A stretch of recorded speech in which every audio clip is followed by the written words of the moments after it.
सोनिया से ये बात किए बगैर मुझे चैन नहीं मिलेगा।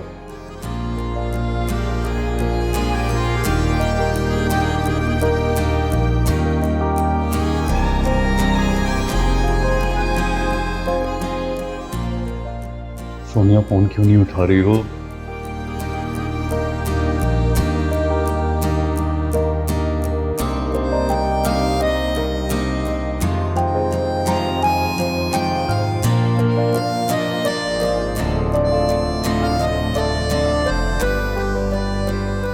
इतने बड़े धोखे में रखा तुम्हें, पहले कुछ भी नहीं बताया।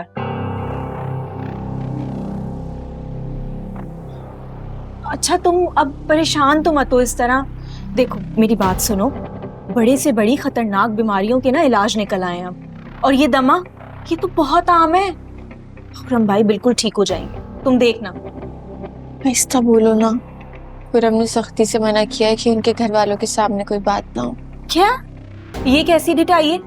मतलब उनके घर वालों को नहीं पता क्या? नहीं पता है, वो बस अम्मी के लिए ना कि वो परेशान ना हो जाए। हाँ वाह भाई, मतलब खुद की अम्मा परेशान ना हो और तुम जो 4 दिन की बीआईवी यहाँ पर आई हो उसको इतना बड़ा सदमा दे दिया। ऐसा बोल दो ना। ऐसी एक बात बताओ, ये तुम इतनी सब्र वाली तो नहीं थी? इतना सब्र कहाँ से आ गया तुम्हारे अंदर? हाँ तो और क्या करूं, ढोल गले में डाल लूं, ऐलान करूं?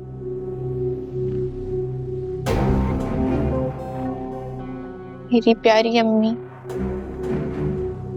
और मुझ पे जान निछावर करने वाले भाई, वो तो जीते जी मर जाएंगे ना।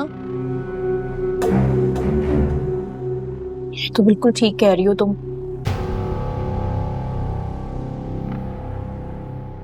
जुगनू, शीरीन भाभी, उनको पकड़ते हैं चल के। ऐसा तो हो ही नहीं सकता कि उनको कुछ ना पता हो इस बारे में। उन्होंने तो मुझसे अगले पिछले सारे जन्मों के बदले ले लिए। बिल्कुल ठीक कह रही हो तुम, किया तो बहुत बुरा है, जिंदगी बर्बाद कर दी तुम्हारी। इससे है मैंने अपने मामलात ना अल्लाह पे छोड़े हैं। मैंने तो बहुत दुआएं की थी तुम्हारी खुशहाल जिंदगी के लिए। मत नहीं हारूंगी, लेकिन मैं खुरम की बीमारी के लिए, इसको खत्म करने के लिए सारी चीजें करूंगी जो हो सके मुझसे। इतना प्यार करने लगी हो तुम खुरम भाई से? हर बीवी करती है अपने शौहर से। तो फिर तुम अब क्या करोगी? मैंने इसीलिए तो तुम्हें बुलाया है कि वो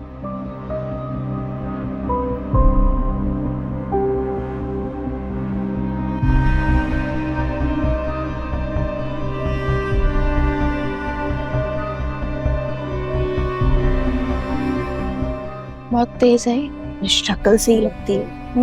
महकती बहुत मासूम है। ले तू।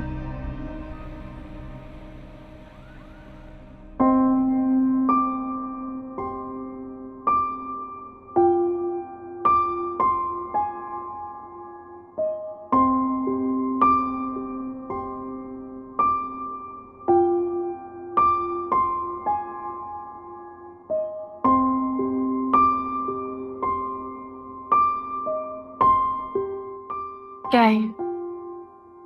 तुम्हारा अकाउंट है, इसमें इतनी सारी रकम है, वैसी ही जैसे तुम छोड़ के गई थी। तो इसे रखो, ये तुम्हारा हक है। मैं ऐसा कोई भी हक खो चुकी हूँ। मुझे कोई हक नहीं है कि मेरे माँ बाप जो मुझे सहूलत रियायत दिया करते थे, अब मैं वो इस्तेमाल कर। तुम ऐसा क्यों कह रही हो सोनिया? ये सब तुम्हारा ही तो है। था, और तुम जानती हो कि अब मैं ये क्यों नहीं रख सकती। तुम क्या चाहती हो कि मामा फिर से आके मुझे जलील करें? मैं ऐसा नहीं चाहती कि मेरी किसी भी हरकत की वजह से हमजा को मामा के सामने शर्मिंदा होना पड़े। तो क्या सोचा है, क्या करोगी? हमजा भाई की तो जॉब भी नहीं है। अभी नहीं है, इसका मतलब ये तो नहीं है ना कि आगे भी नहीं होगी।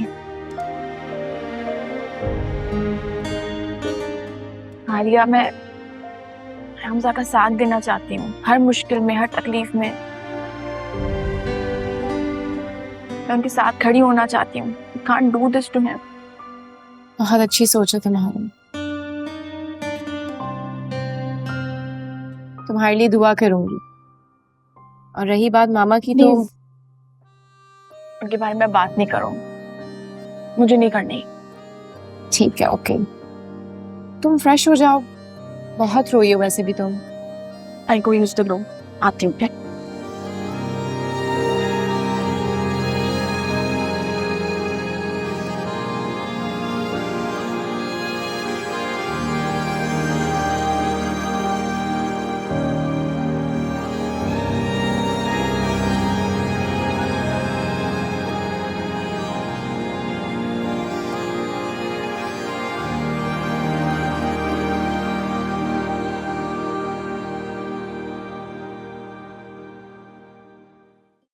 तुम एटलीस्ट मेरे साथ कॉफी तो शेयर कर सकती हो ना।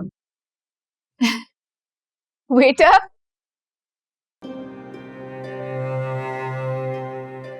मेरा ख्याल है कि आप इस मामले से दूर ही रहें। आपको कोई हक नहीं है इसमें बोलने का।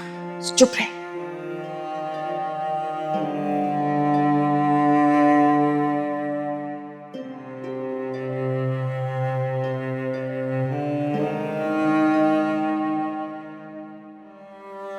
मामा को अगर हमजा से इतनी नफरत है ना, तो मैं उसको लेके शहर छोड़ देती हूँ। कभी हमारी शक्ल नहीं देखनी पड़ेगी।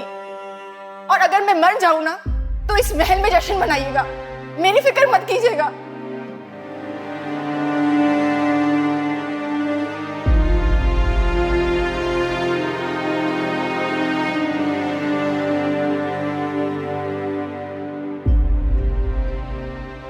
कैसा बदनसीब बाप हूं मैं कि अपनी मर्जी से अपनी बेटी की खुशी के लिए कुछ भी नहीं कर सकता। एक झूठी तसल्ली तक नहीं दे सकता उसे।